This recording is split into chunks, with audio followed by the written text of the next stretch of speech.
So this year in physics we learned a ton of information, and I put a lot of work in this class, and I feel that I deserve an A because I completed the number of daily activities, neat resources, weekly summary that were required, as well as completed a controversial debate and a culture of science. So let's start with what we did this year in physics. We started off learning about static electricity and about magnetism.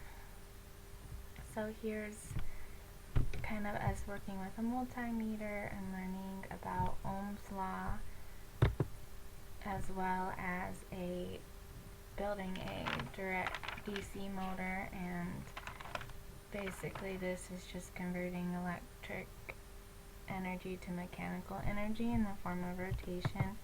Here's some notes I took about all this information, and utilizing Lenz's law, alternating current versus direct current, and all this information we used in our first project, which was building a coil gun from a flash circuit board from a disposable camera. Here's a picture of what the circuit board looks like, and some more notes about the camera parts, the charging, the discharging, as well as the launching of the BB. Here's just some videos that I have of building the coil gun. So this one is of me discharging the capacitor.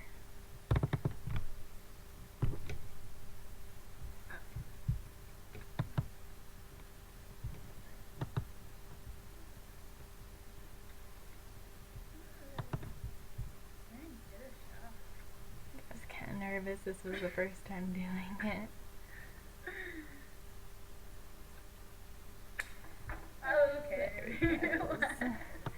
And here's one just of a soldering.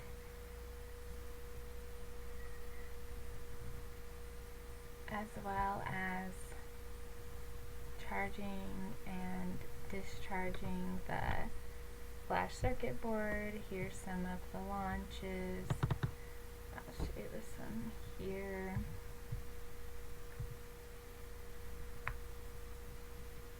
So there it was.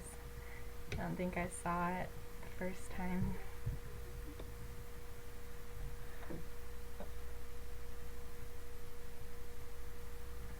Oh, there it is. And so for our first movie was a little bit tough because none of us had ever made a movie before. We made it on Heather's computer, and it was a little bit stressful, but we figured it out, and all the other movies went much better. So for the second project, we started learning about color and light.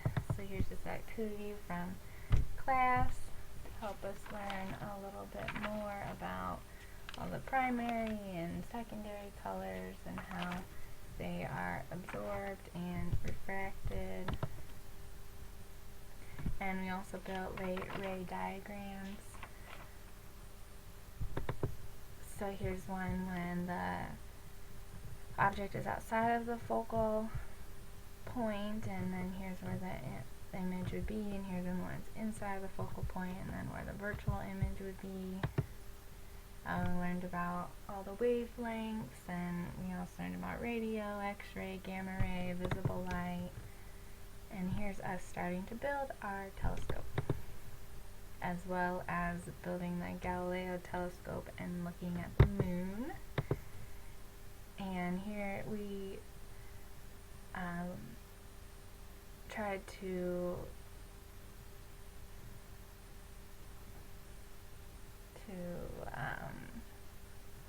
focus on the pumpkin with the telescope, and this is measuring the length of that in order to calculate our ray diagram.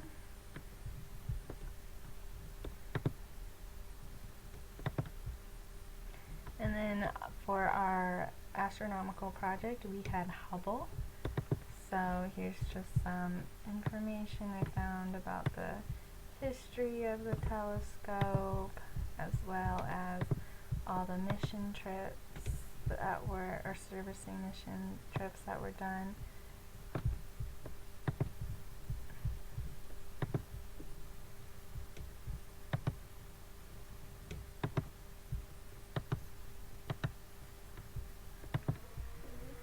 Where's my notes at? Here they are.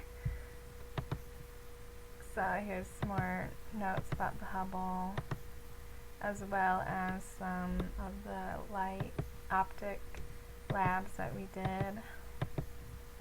And then here's some notes I took from our video day.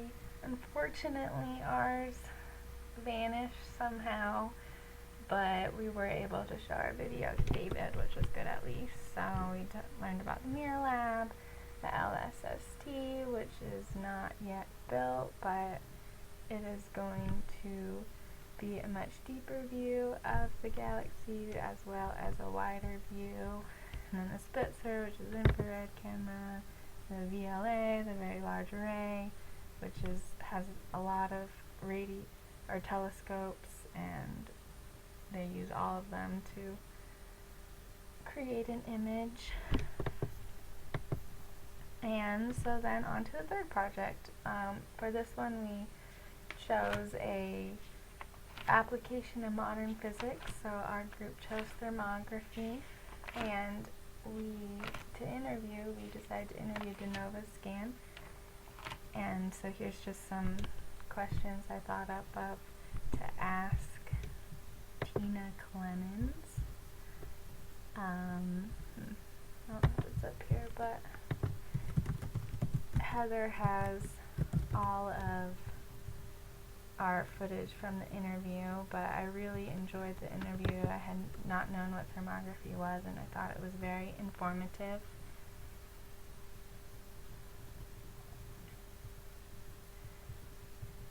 So this is where we interviewed at, and this is Tina Clemens here. For the video that we used, we did a lot of YouTube clips, such as here's one I found about, I found all these Pink Institute clips that I thought were pretty informative about what thermography is and how it compares to other breast screening tools, such as mammography and ultrasound.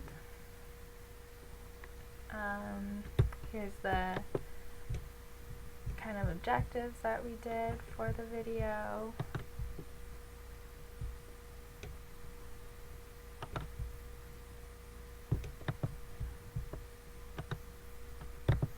Let's see here. Here's some notes of the Elegant Universe movie we watched instead of having class on Halloween. And then here's more of the thermography notes that I took and utilized a lot of that information for the voiceovers. Here's some more about particle physics. So for the movies at the end, I really enjoyed these movies the most out of all of the projects. I thought that they were very informative. Here's the study guide for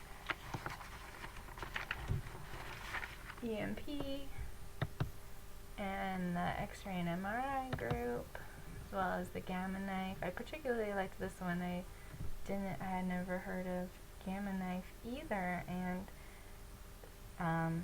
thought it was very interesting, and hope that I never have to think about having this procedure done.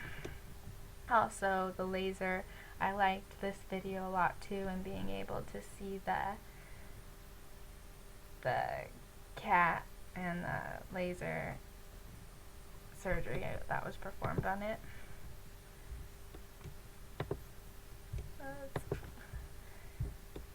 So for the year, I calculated it out to be about just over 7 hours a week that I spent in class, or not in class, outside of class.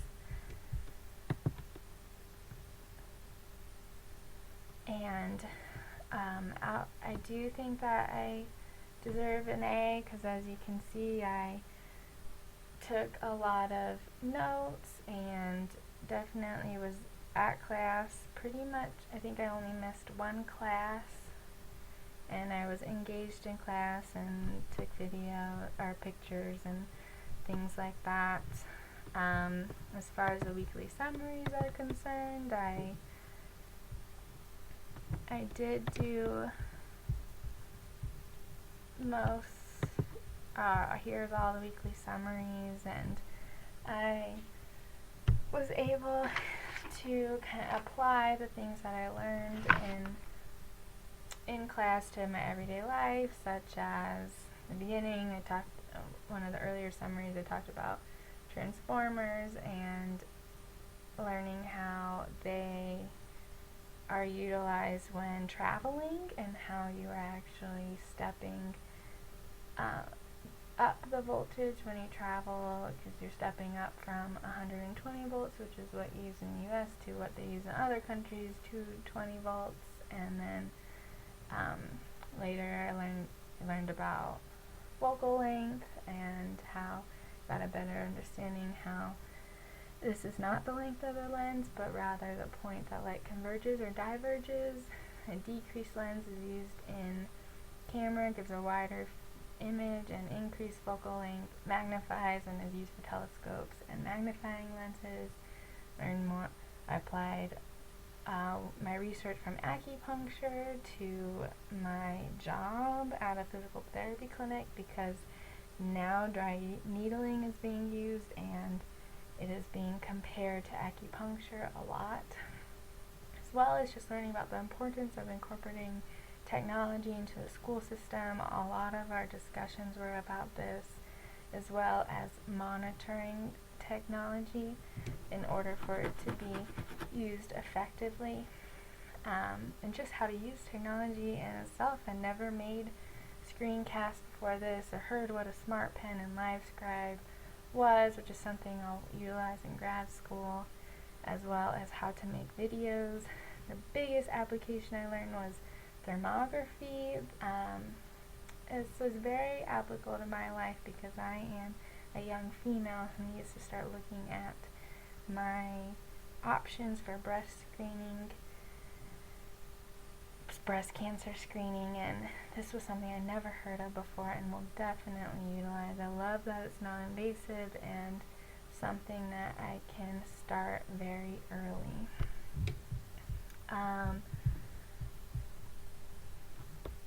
Let's see here. I have some pictures, just kind of some screenshots of all the discussions that I did. I responded the eight responses to each of them,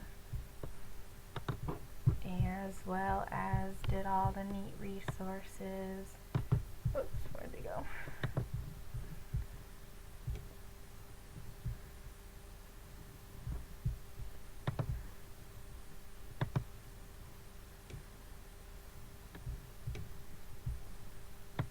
And I did so here's just kind of screenshots from each week, but I did pretty much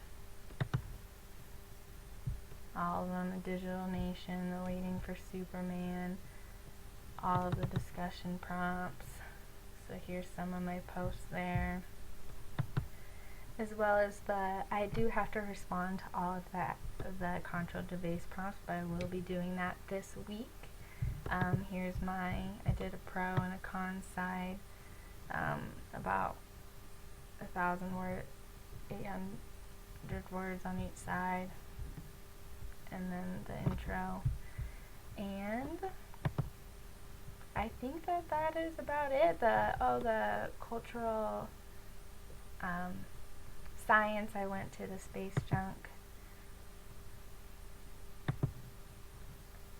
at the Arizona Science Center, and I have to write my paper on that, but I've already seen the movie and I will be writing my paper this week. I have some notes I took from the movie.